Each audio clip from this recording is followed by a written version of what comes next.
Leicester, England, Saturday, March the 26th, 2016. It's the Easter bank holiday weekend. In the town centre, 23-year-old Emma-Jayne Magson is on a night out drinking with friends. Her boyfriend, bodybuilder and dad of two, James Knight, is also in the town on a night out. But after the couple meet up in a bar and begin arguing, the night ends in tragedy. Emma never went out that day and planned to kill somebody. For me, it's a night gone wrong. And I know he's lost his life, and I know that, but she didn't mean to do it. She didn't want to die. That's what it is. Emma stabs 26-year-old James to death with a steak knife. She's now serving a life sentence for murder. But while the jury convicted Emma on a majority verdict, mum Joanne Smith, along with the organisation Justice for Women, are among those who believe she acted in self-defence. For me, if Emma hadn't have done what she'd done, Emma could be the one that had died that night. I could be then lost another daughter. You know, it's as simple as that. We delve into what happened that night and into the background to the case. Joanne describes getting a desperate text from her daughter shortly after the killing. We ask what led Emma to plunge a knife into James's chest. Why didn't she call an ambulance straight away? And when she eventually did, why didn't she say he'd been stabbed as he lay dying? Her chilling 999 call convinced many of her guilt. I've been out all night, and then he's come home to me, and then just collapsed on my floor. And then now he was fine about up till 5 minutes ago, and he's just started making noises. Now he stopped, and now I'm on the phone to you. And is he awake and breathing? And yeah, he's breathing. Okay. No, he's breathing fine. It's like he's asleep, but I don't know why he's making the noises. I don't know if he's doing it for my sake or for what. Do you want an ambulance to come and take him to the hospital? I don't know. I don't know if there's some up room or he's just playing me about. We'll get someone sent over to him. It's been arranged. I mean, it might take a while, so I do apologise. It's bank holiday weekend and we're getting absolutely... No, that's fine. Don't worry about it. I mean, I don't understand what anybody wanted us to do that night. Did they just wanted to die? That's how it just seems. You know, that she wasn't allowed to defend herself. That's what the law is actually saying. You're not allowed to defend yourself. Did the fact that James had taken cocaine play a part in the tragic events that unfolded? But speaking out has led both Joanne, who is now caring for Emma's young daughter, and her family to be targeted on social media. Some of them say that Emma gets raped in prison, that she should hang herself. They also said that I shouldn't be bringing up my granddaughter because I've raised a murderer and I'm going to raise another one. That they wish they could have 5 minutes with her so that they can kill her. It's mum's worst nightmare. It's horrible. It made me feel sick. I just didn't, and I still do not understand how she was found guilty. I don't get it.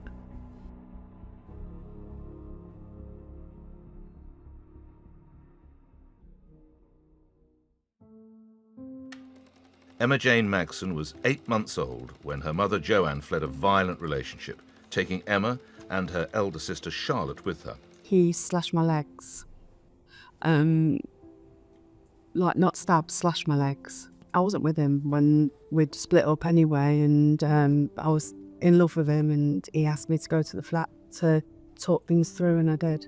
Fearing for her children's lives and her own, Joanne took refuge in a safe house. And I was there for about 6-7 months, and then we was rehoused. When we lived at the next house after the safe house, I was a bit of a nervous wreck because of what had happened to me. Very protective, never let them out. So, yeah, I probably did them more wrong than good. As Emma grew up, Joanne noticed that she was different to other children. She didn't speak to anybody. She only spoke to people that was in our house. It was very hard to get a conversation out of her.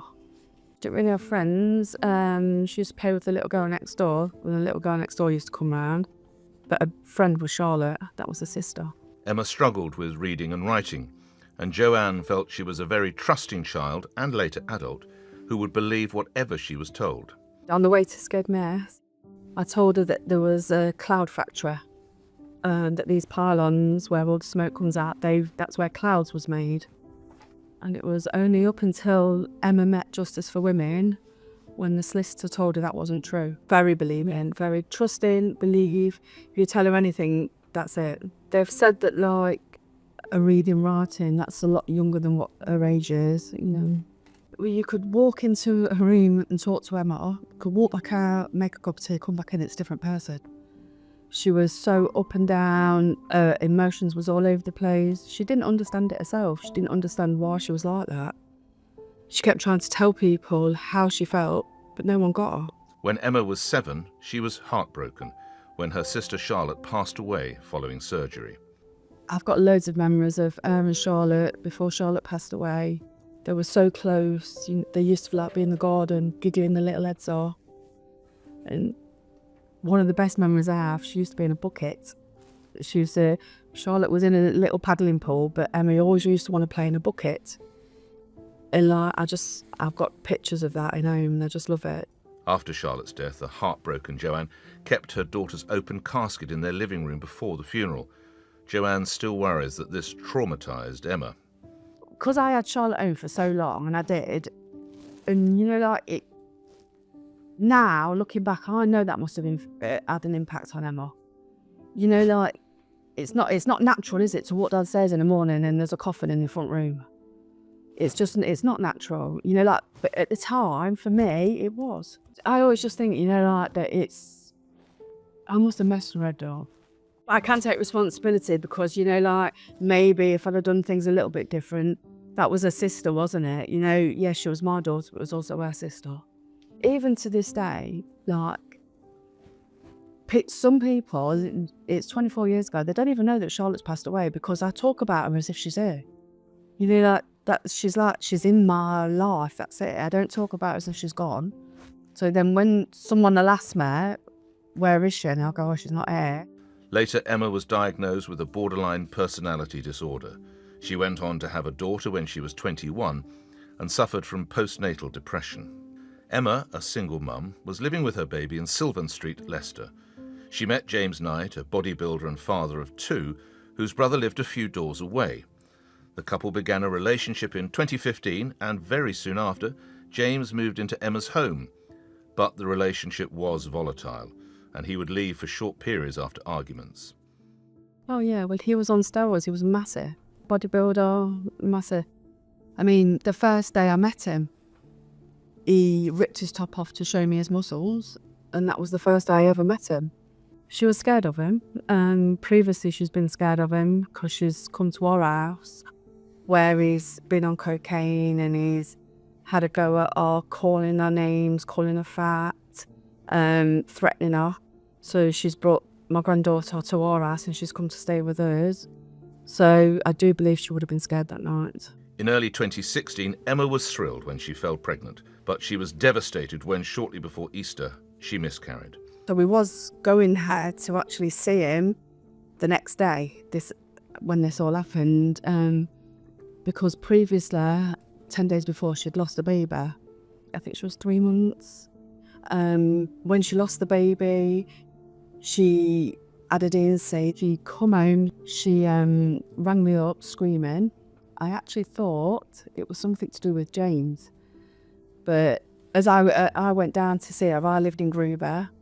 I went down to her, and on the way there was a police officer, and I stopped the police officer and asked him to come with me because I didn't know what I was going into. We got in the house and she was in septic shock. So they got her back into hospital and she had to have more surgery. She had blood transfusion and more surgery. By the time the Easter bank holiday began, Joanne says Emma and James were having a break from each other, and that on the Saturday evening they went into Leicester town centre on separate nights out. Both were drinking, and James had taken cocaine. The couple met in a bar, but because James was acting aggressively, he was asked to leave. The police were called and spoke to him. They actually split up, and Emma was going out with her friends that night. But like I say, they'd arranged to meet up that night. And then James had become jealous in the pub because she was talking to people, and he kicked off. The bouncers was called. I think the police was called as well. James was allowed to leave, and the couple left the town centre in a taxi. But when a violent argument broke out, the driver ordered them to get out. Witnesses saw them arguing as they walked home. CCTV footage showed James pushing Emma into a car and down onto the ground. A few seconds later, the CCTV showed them walking off hand in hand. According to the prosecution, back at the house, James banged on the door for 10 minutes, demanding to be let in, despite the fact the door was unlocked. The jury accepted their case that Emma armed herself with a knife, opened the door, and stabbed him. There was evidence that she had been violent towards him previously. But Emma's version of the killing was, and remains, quite different. She claimed they entered the house together, but James accused her of having an affair and left by the front door. Emma said she went to close it behind him, but he kicked it open and re-entered the house. Emma claimed that in the kitchen, James throttled her by the kitchen sink, so she grabbed something out of the sink which she used to hit him. This turned out to be a knife. Seriously wounded, James staggered to his brother's house but collapsed in the street. Neighbours came to help, but Emma told them he had been beaten up by bouncers, was drunk and had taken drugs. Unaware of his serious injury and thinking he needed to sleep it off, James's brother helped him back into the house. It wasn't until 3 a.m. that Emma called 999, and the chilling audio was a vital part of the evidence against her. Ambulance, tell me exactly what's happened. I don't know. My boyfriend's here and he's making weird noises. I don't know what's going on. Right, what was he doing to make... What? I don't know. He's got a lot of blood on him. James, look at me, please. James, just look at me. James, just turn round, please. I don't know if he's playing around or he's got some up with him. James, turn round.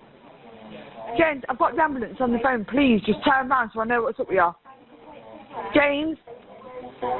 But listen, the ambulance is on the phone, so can you please turn round or let me know what's going on? Please, turn round. No, he's doing fine. He's just come home. He's come home to me. Yeah. I've been out all night, and then he's come home to me, and then just collapsed on my floor. And then now he was fine about up till 5 minutes ago, and he's just started making noises. Now he stopped, and now I'm on the phone to you. And is he awake and breathing and... Yeah, he's breathing. Okay. No, he's breathing fine. It's like he's asleep, but I don't know why he's making the noises. I don't know if he's doing it for my sake or for what. Like, James. What? No, it's just like he's asleep. Right, and so do you want an ambulance to come and take him to the hospital? I don't know. I don't know if there's some up with him or he's just playing me about. But now I'm on the phone too, he's just shut up. Right. What should I do? I can't tell you. I'm not there. Then I don't know what you want me to do. The only thing I can do is just send an ambulance to come and take him to the hospital if that's what he wants. Yeah, do that, please. Right, okay. So, just bear with me then. James, an ambulance is coming, okay? I'm really breathing like normal, but an ambulance is coming, okay? How old is he? 26, 27, born in 1990. James. Is his eyes open at all? Is he awake? Well, to be honest, it looks like he's sleeping, but it ain't how he normally sleeps because I live with him, so it ain't how he normally sleeps, that makes sense. Right. It looks like he's had a fight with someone. Okay. James, I think he's ignoring me on purpose, if I'm honest with you. Right, okay. Sake. Alright, well, we'll get someone sent over to him. It's been arranged. I mean, it might take a while, so I do apologise. It's bank holiday weekend and we're getting absolutely... No, that's fine. Don't worry about it. Do you know what? I just think he's too smashed. That's what I think. When paramedics and the police arrived, Emma was asked to stay outside. I don't care right now, just get Listen, we need to find out what's happened. I don't care as long as he's alive. Tragically, paramedics were unable to save him and James died from a single stab wound to the chest. The first Joanne knew about the killing was when Emma texted her in the middle of the night after the police had arrived. So we was in bed and I had a text message from her. And on the text message it said, "I've done what my dad did to you." And I read this text message. Obviously, I was half asleep. I rang her. And I was like, what you on about? What you on about? And she was like, it's James. I think he's dead. And I was like, have you done it? And she was like, no. I said, put the police officer on. So I spoke to the police. I said, has Emma been arrested? He said, no. I said, has Emma done this? He said, no. I said, okay, my husband's going to come and fetch her. Joanne's husband drove straight to the house. There was police everywhere. Everyone was in and out the house. So the way my husband describes it, it didn't sound like it was a murder scene or anything like that, because everyone was going in and out the house. He asked the police if he could bring Emma back, and they said, yeah. And she come back to my house. So what did Emma tell her had happened? That they was arguing on the way home, that James attacked her at the top of the street, and she walked down home with him. He was calling her names and saying things to her. Then she didn't want him in the house, so she's told, that she went in the house, and he was kicking the door in. She shouted out the window, I'm not letting you in because of what happened last time. And then he kicked the door off. He was strangling her. She said she felt like she was going to pass out. She felt dizzy. And then she stabbed him, reached over and stabbed him. Emma was arrested and charged with murder. A neighbour recalled hearing Emma shouting that she would not let James in, and the knife was found later that day in a bin further down the street. Emma had bruises on her neck and thigh, but the forensic evidence could not prove whether the stabbing took place in the house or outside. A pathologist concluded James could have survived for about 45 minutes after he was stabbed. Emma insisted she had acted in self-defence. Joanne had no doubt that her daughter was telling the truth and put her faith in the justice system. She firmly believed, and still does, that Emma did not realise James was badly injured. Emma's trial began in October 2016 at Leicester Crown Court. The 999 call, that's Emma to a T. There's no urgency in Emma anyway. Emma's very laid back, very black and white. She is very literal. And also, previous there, when they've had arguments and she's asked him to leave, he's fell on the floor saying he's hurt or he can't move, and he needs to stay there. So she just thought that's what he was doing. But the jury didn't agree, and in November 2016, Emma was found guilty of murder. She was sentenced to life in prison with a minimum term of 17 years. I really don't get the justice system one bit. To this day, I don't understand it.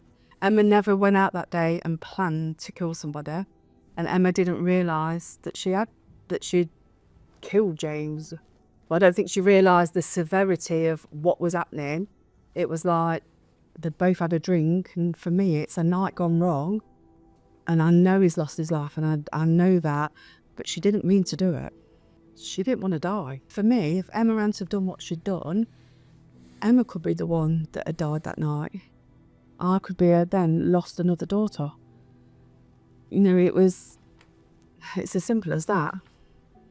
In 2018, Emma was granted leave to appeal and to call fresh evidence into her mental health, with her lawyers arguing that her personality disorder made it difficult for Emma to exercise self-control. The case was heard at the Court of Appeal in 2020. Speaking outside the court, Joanne said, in the trial, a mental health was brought into it, but it wasn't explored enough. She had just lost a baby previous. That wasn't really given any time in court either, and that has a big impact on her mental health. The appeal court judges quashed the original verdict and ordered a retrial. Joanne enlisted the help of the group Justice for Women, which had helped quash the murder conviction of abused Surrey mother Sally Challen in 2019, years after she killed her husband with a hammer. Their statistics showed 77% of women who kill their partner have been victims of domestic abuse, yet only 7% claim self-defence. But in 2021, a second jury found Emma guilty on a majority verdict. A year later, an appeal against that verdict was dismissed. It's a mum's worst nightmare. It's horrible. It made me feel sick. I just didn't, and I still do not understand how she was found guilty. I don't get it. James's family issued a heartbreaking statement. They said, "We continue as a family to relive what happened that night, and our hearts will forever be broken to think of the pain that James suffered and how he was so cruelly taken away from us. Knowing that there is a possibility, had Magson called an ambulance sooner and told them of his injury, James could have lived, will always be with us and is something we remain struggling to deal with. They criticise Justice for Women for making her seem completely like the victim, which, they added, was wrong and unfair to James. She didn't mean to do it, she was sorry. She loved James. If he was strangling her and like there was no way out for her to go, she's got to get out of that situation. She'd be dead. She wouldn't be here. I mean, I don't understand what anybody wanted her to do that night. Did they just want her to die? That's how it just seems. She wasn't allowed to defend herself. That's what the law is actually saying. You're not allowed to defend yourself. Joanne feels that the 999 call and the fact that Emma had previously been violent went against her. Emma had previous convictions for violence. She was on a night out, a bouncer grabbed her and she hit out. But because she hit a bouncer doesn't make her go on to murder someone. Hitting someone doesn't make you a murderer. As a liar doesn't make you a murderer. Whenever I see her, even now, 8 years down the line, she says she wish it would have been her and not him. I'd say to her, if it ever happened again, you have to fight back. Why you're going to be the victim? If someone's trying to kill you, you can't let someone kill you. In prison, Emma has been diagnosed with ADHD and given medication. Joanne visits as often as she can, taking Emma's daughter with her. We try and go 3 times a month. So we go every other, because I work. I work every other weekend. So my weekends off, I go and take her daughter. And now I've come to an arrangement with the school where I take her out in an afternoon. But so she still gets a mark, and then we go on once a month on an afternoon. But standing by her beliefs that Emma acted in self-defence has led to Joanne, Emma and her daughter being abused on social media. Some of them say that Emma gets raped in prison, that she should hang herself, that they wish they could have 5 minutes with her so that they can kill her. They also said that I shouldn't be bringing up my granddaughter because I've raised a murderer and I'm going to raise another one. I have anonymous phone calls to social services saying I'm abusing her. Obviously none of it's true. They come out, they look at her, she's very well looked after, she's spoiled. And I get that they want to get to me, but why get to me through her? I don't know why they want to get to me half the time, probably because I stand by Emma.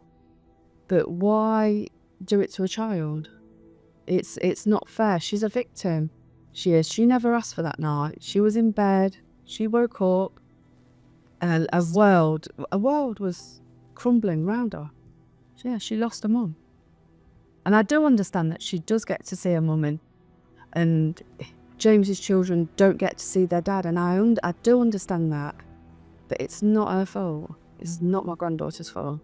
I understand exactly what they're going through, and I understand so much sympathy for them, so much, because losing a child's losing a child. I just still don't understand how she got found guilty of murder. As Emma continues to serve her life sentence, Joanne is hoping a new witness may come forward with fresh evidence. All she can do now is just wait till the day that she's released. I'm hoping that somebody may come forward, somebody may have had something that they've not really thought about, and they might think about it now. Emma, I just don't believe Emma should be there for murder. It's horrible. It is. And I know she's not a murderer. Yeah, I know she's killed somebody, and I accept that, I do. But it's not murder.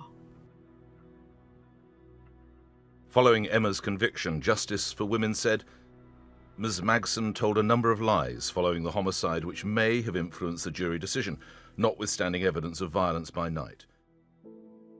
We're very disappointed by the majority jury verdict, which flies in the face of the evidence.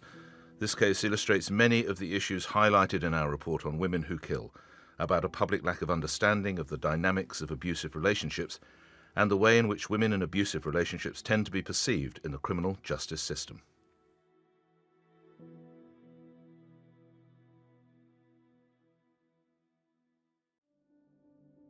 Next time on Mums of Murderers. Didn't never think I'd be or be caught. a mum to a murderer. So we talked to Sherelle Dillion, whose son's knife crime left a man dead in an ongoing row over an electric bike. It's hard as a mum to process it, hear it, to drive past the scene nearly every day. I have to be there for him. It doesn't mean that I'm supporting his behaviour, but I'm supporting my child. Yes, he's done wrong, but he does come from a decent mother and a decent family.